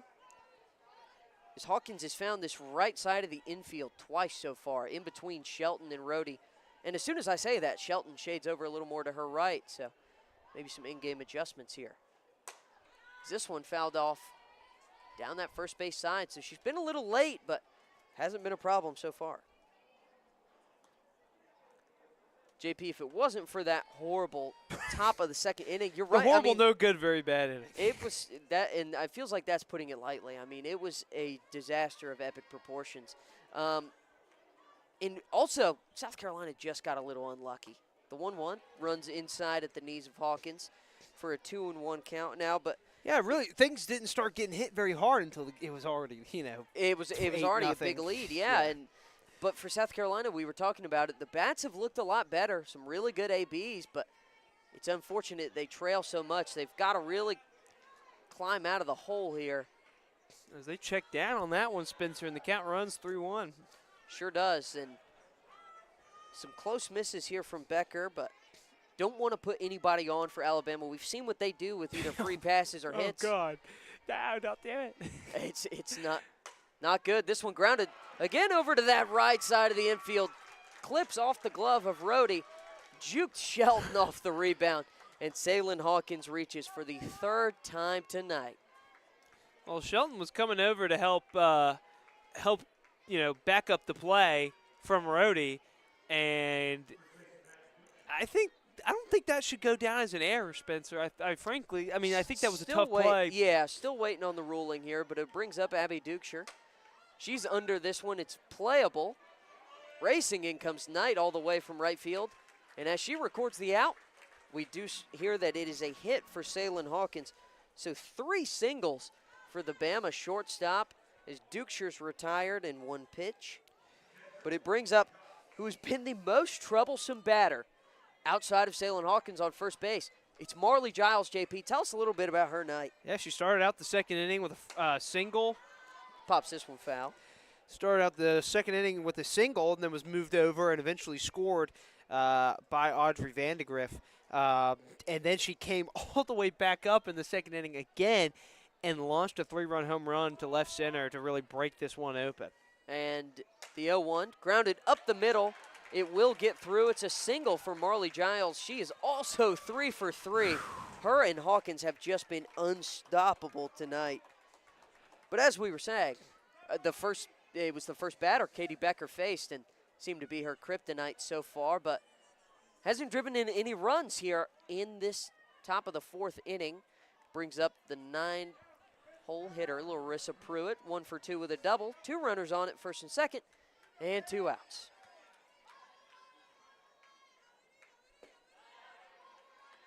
First pitch is outside and low, ball 1.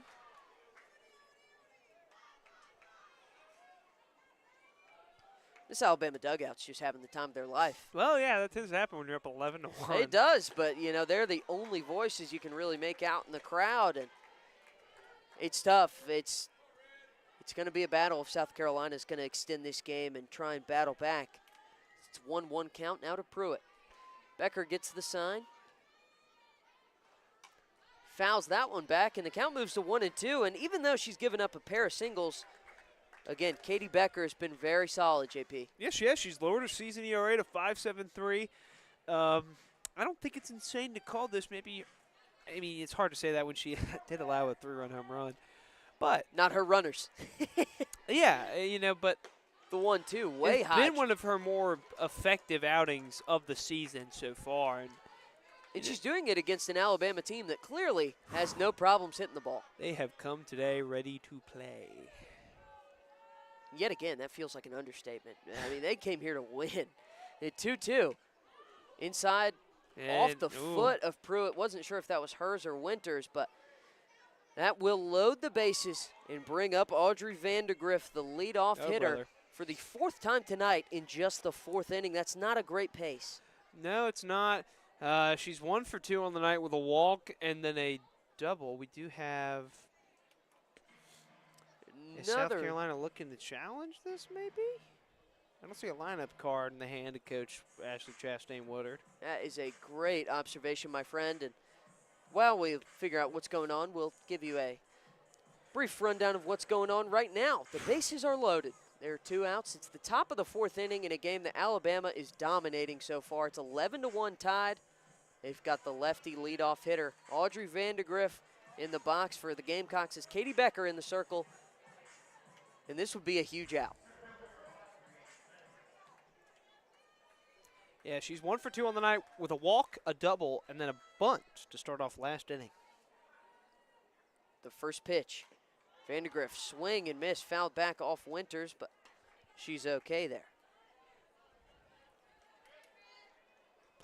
And this would be the ultimate, I think, small ball move if she laid down another bunt here with She's the done bases that 3 juiced and times 2 outs. tonight. Yeah.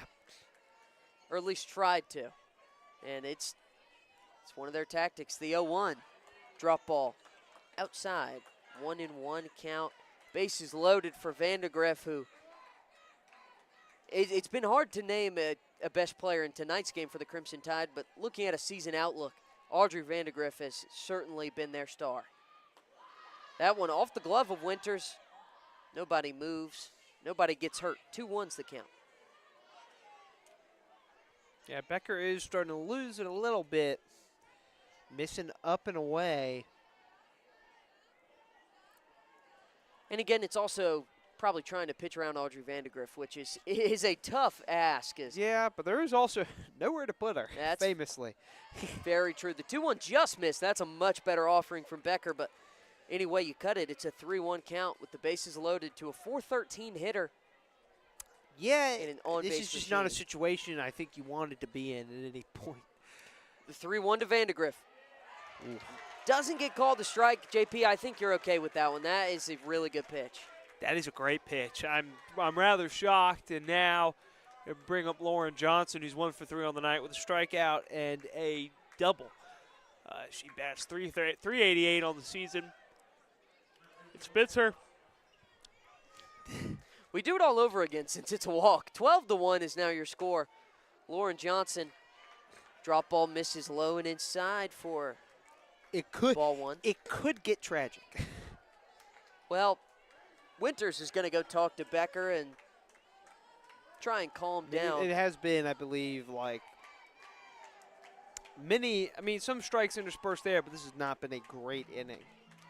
No, I mean, she induced some weak contact, unfortunately. She got the 2 outs, great. She got the 2 outs, and then, well, also, that play from Rhodey, you could have argued it could have been an error. It's definitely a play that Ariana Rhodey has made. Yeah, but she was shying off of it and then tried to range over and make it. And it also, was hit really very hard, commonly, yeah. home crowd, they're going to call that a hit most of the time. So you don't want to see your players go down with an error. Can't blame it. Yeah, it's Lauren Johnson. The 1-0 to Johnson. Way upstairs. 2-0 is your count. And again, it's you don't want to say it's do or die, but we talked about it. The Gamecocks only have 6 outs to work with the bats. They trail by 11 now, and if it gets any worse, Becker finds his own first strike. If it gets any worse, I mean, it starts getting much more and more unlikely in what is already going to be a very unlikely comeback.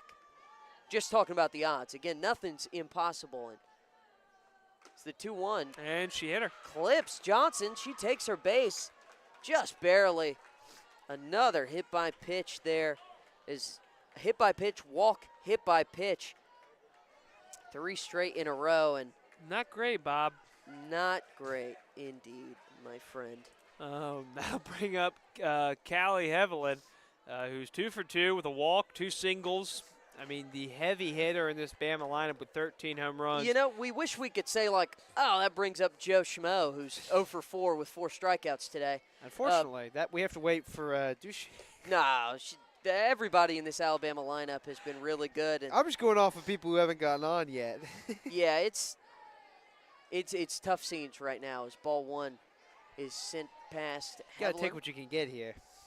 It's again, Bama 13-1 is now your score. There's a good pitch from Becker. Evens it up.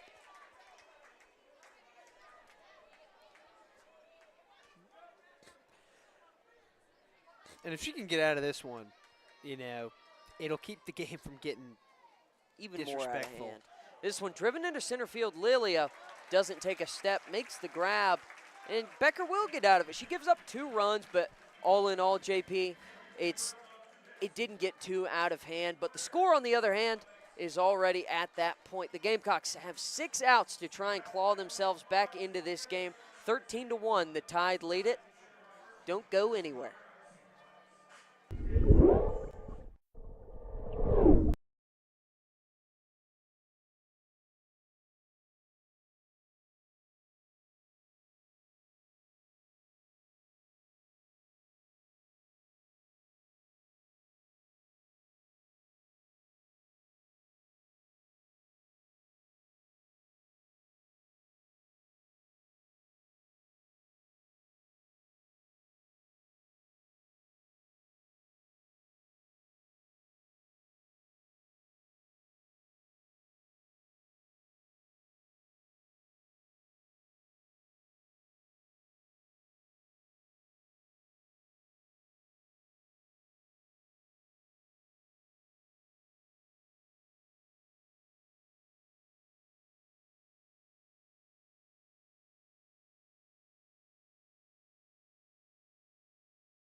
And Alabama extended their lead to 13-1 in the top of the 4th. The Gamecock Bats will try and answer and just claw back into this game if they can, JP. They've got 6 outs to do just that. Again, thanks for hanging out with us here at Beckham Field. And if you're not looking at the game, it's a beautiful night for Gamecock softball, but it's been a rough one on the field. Brooke Blankenship, the leadoff hitter in the bottom of the 4th, will try to right the ship, if you will. First pitch from Brisky. High, ball 1. You like what I did there, man? You got to start making some jokes here. No, I like Thanks. it. Thanks, pal. I liked it. You just got to keep it twisted here. That's what we try to do, man. Just bring the game a little juice.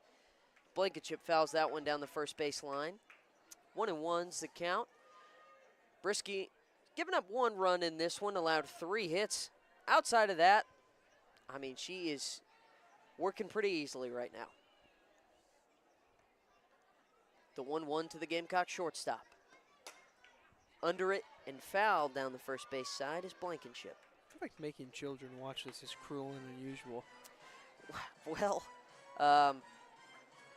it's it's been a tough one. This game has really turned tragic. It has. But South Carolina, again, it's not over.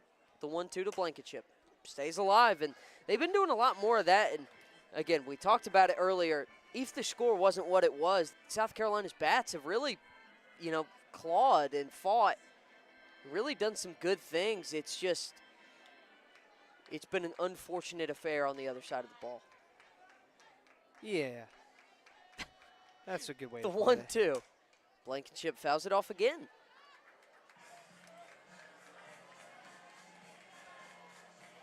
Again, a really nice crowd here at Beckham Field. They've stuck through it.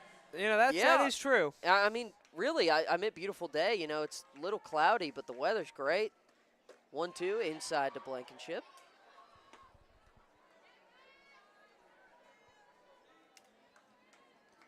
In South Carolina, they're a talented offense, JP. You got to string together some base runners, some hits, and see where it can take you. It's the 2-2. Blankenship just gets a hair on it to stay alive.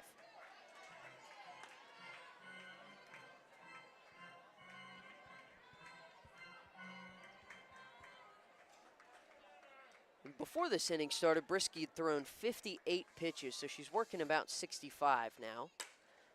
Right back up the middle, Blankenship with a leadoff single in this bottom of the 4th inning. That's a great piece of hitting.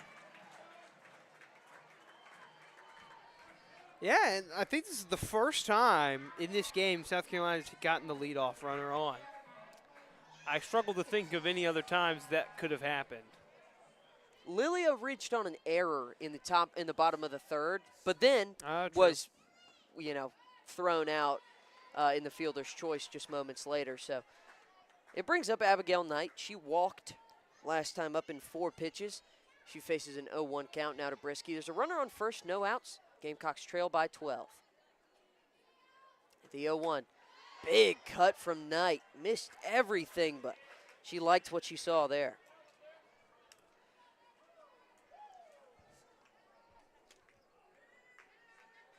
Emma Sellers awaits on deck. The 0-2 to Knight. Skips into the plate. A really great block there from Giles, who's just had an outstanding night. I mean, has had a better night than just about anyone else here. Other than maybe Alabama head coach. Yeah, the 1-2. Knight, did she go? Sure did. It's going to be a strikeout there as Abigail Knight just barely went around, but it was enough to send her packing back to the dugout. Emma Sellers comes up, batting .327 on the season. She singled her last time up. That scored South Carolina's only run, Spencer. It did. Scored Lexi Winters. Swing and a miss. Another big swing from the Gamecocks. Just couldn't put the bat to it. And if she can put this one into the gap or something, it could, in fact, score South Carolina's second run of the night. Blankenship does have some speed. It's the 0-1. Sellers on top of it, just chops it foul.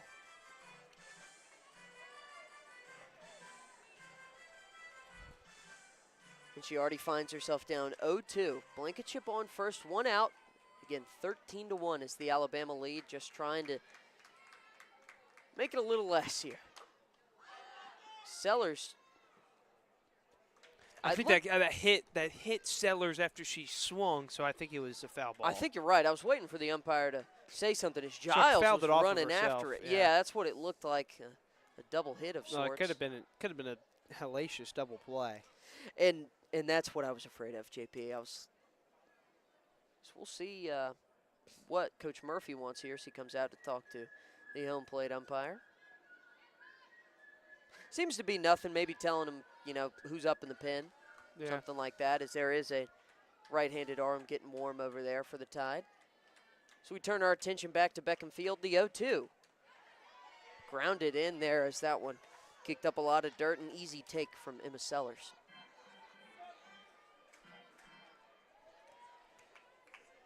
And that when she did single back in the second inning and drove in that run, it was a 9-pitch AB.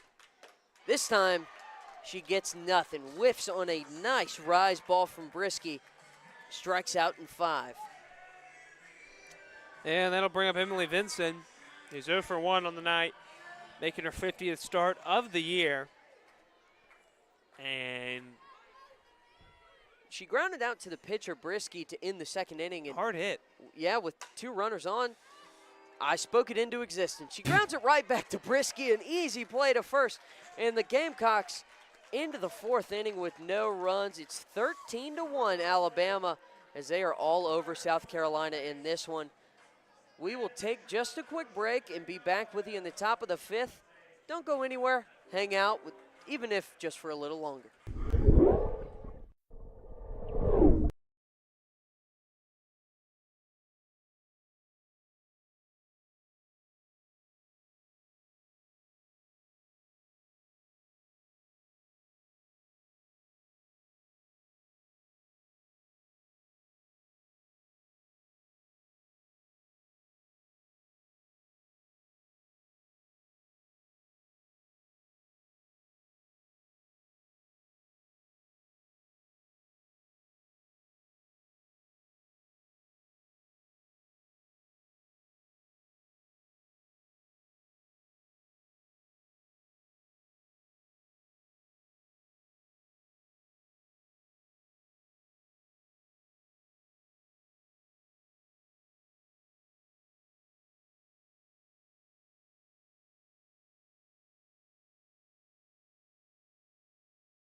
We welcome you back to Beckham Field. It's a 13-1 Alabama lead.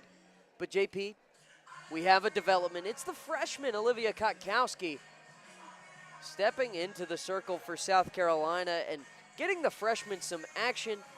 And she's not even thrown 6 innings on the season. So you love to see this. And JP, even though it's a bit of a blowout, you get to see a little bit more from pitchers you haven't seen much of.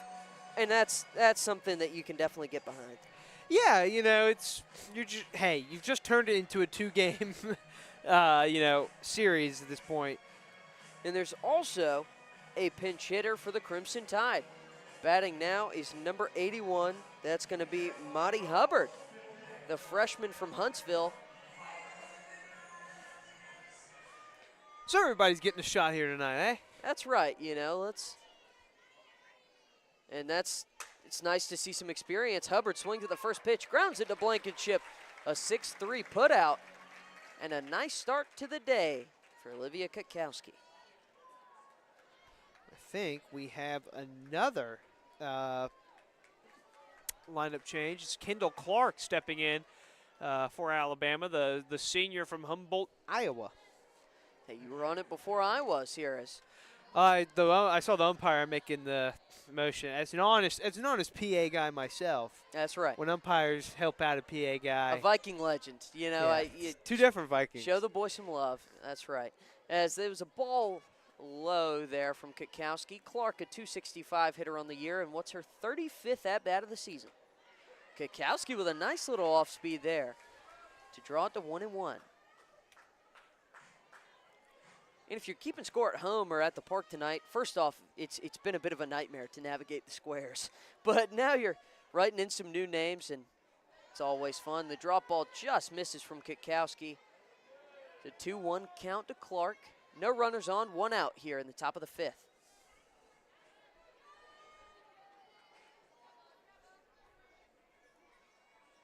Kotkowski deals. Under it is Clark, racing in is Knight. Oh, bounces off the glove. It's going to be an E9 as Clark is in at first base. Just kind of alligator armed that one, JP.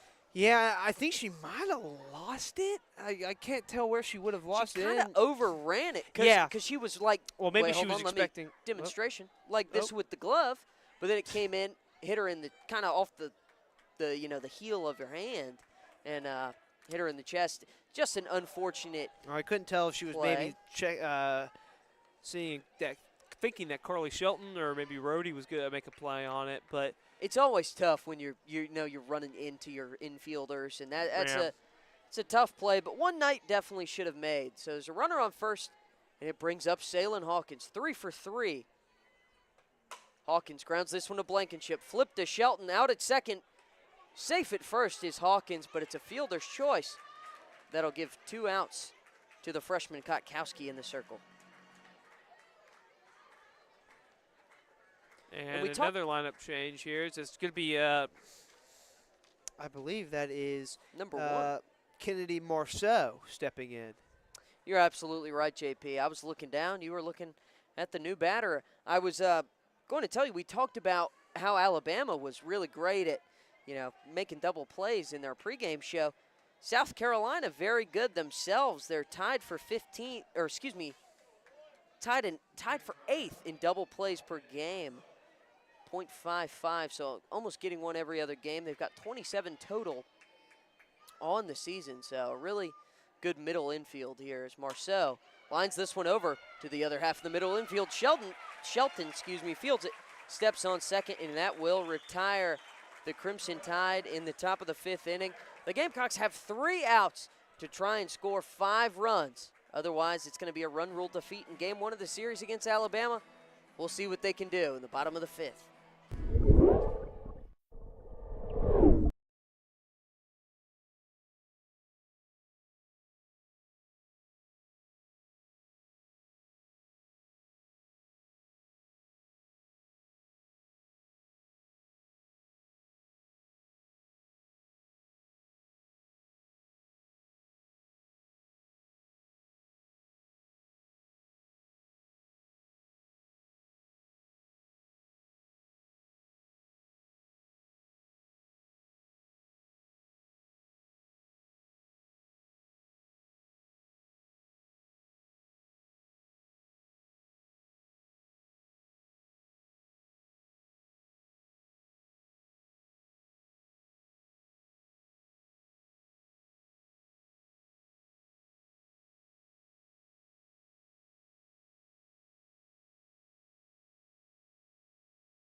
we're back here at Beckham Field. The Gamecocks have 3 outs to stay alive in this ball game. And the Crimson Tide have a new pitcher. It's number 55, Ailey Johnson, stepping into the circle. And Quincy Lelio leading it off. It's a first pitch strike from Johnson on a fastball that looked mighty good, JP. It did. Johnson has a 3.83 ERA on the season with 39 strikeouts and 38.1 innings pitched. She's got a 3-2 record on the year. The junior from Fairhope, Alabama. The LSU transfer, and she just threw a drop ball, JP, that just floated and danced in the air right into the zone. So it's an 0-2 count now for Lelio. She grounds this one over to the right side of the infield. Fielded by Hevelin, thrown out to Dukeshire, and it's a 3-pitch out for the leadoff hitter. Well, now you got 2 outs. You got the top of the lineup to work with. It's a countdown that you really didn't want to see entering today for South Carolina. As losing the first game of the series is never good, and another off-speed, beautifully thrown from Johnson as Carly Shelton watched strike 1 go by. And weirdly enough, JP, the top of the order has been a little hitless so far for South Carolina. They haven't gotten many opportunities, but both Lelio and Shelton now fall behind 0-2 and are in danger of both going 0 for 3 on the night. And that's really it. You know, the first inning, Bama gets 1 run, and you're just like, okay, well, turn it over to South Carolina's very good lineup. South Carolina went down like less than 10 pitches. And that set the stage for, well, the inning of unknowing torment. Yeah, it's a tough one. A 10 spot in the top of the second is diabolical. That just crushes your chances of winning unless you go have an explosive, inning yourself, and hasn't been the case. Shelton makes easy contact over to third, thrown to first. It's a nice play from Elstad over to Dukeshire. 2 down as Ariana Rohde could very well be the last Gamecock batter of this game 1. Yeah, and if it is her, well, you couldn't pick a better bat for South Carolina to try and start the world's ultimate rally. It would be something. This off speed, the drop ball missing high for ball 1. Rohde settles in. It's righty-righty here. Johnson winds.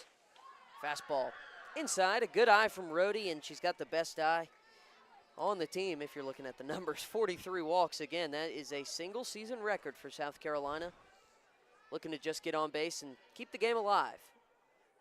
The 2-0 is a curveball that makes it 2-1. Beautiful pitch. Yeah, that fell in perfectly. I mean, you can't do it much better than that. No, and you can't do anything much better than Alabama has tonight. It's 13-1.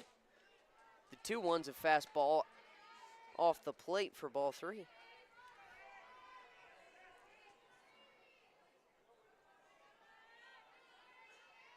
Johnson gets the sign, comes home. Call the strike looked a little high up here, but that's all right. We won't do too much complaining. Yeah. Full count now to Rohde. Gamecocks down to their last strike. Johnson, curveball, Rohde under it. It's playable in center. It's actually the right fielder that makes the play. Falls to her knees in the action, but Pruitt secures the catch. And the game. And it secures the game. It's a 13-1 bludgeoning. Alabama destroys the Gamecocks in game 1 of our weekend series here. Well, today's a weekday. The rest of our weekend is a Friday, Saturday. Games 2 and 3. We're going to take a quick break before we give you a very brief post-game show. But again, just thanks for hanging out. Stick with us here, and we'll wrap it up real quick.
And welcome back here to the press box.